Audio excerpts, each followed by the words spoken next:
पैसा पतर गोटनी नेबो के हो ए जा क्या हलानी तोरे पावड़ा केते हला वाह गोटे ओ सोनेले तो 50 टका बोली थिली सब लोग के 2 5 दी छे है माने 4 दुने 8 पान ही छे 400 टका दियो इमा ए जा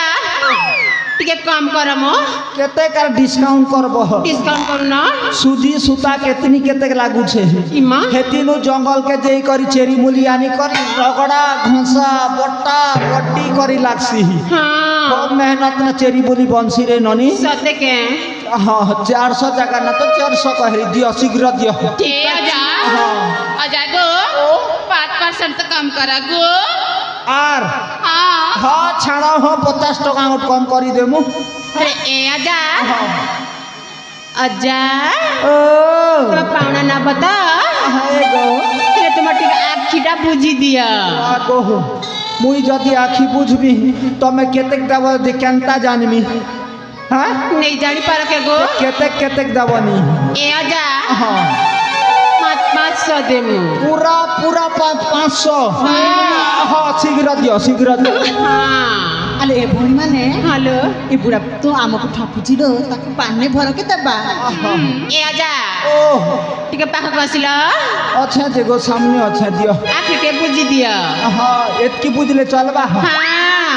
हां हां शीघ्र दियो टिके नई पड़िला बैग रे कोनो बैग रे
सखी ए আসলে সখী হঠাৎ মতো সে পিলাদিনর খেলাটা মনে পড়ে যাইছি हाँ আসো সে আমি পিলাদিনর খেলাটা লুচকালি আমি খেলিবালে সখী ठीक अच्छी আসলে সখী আসো हेलो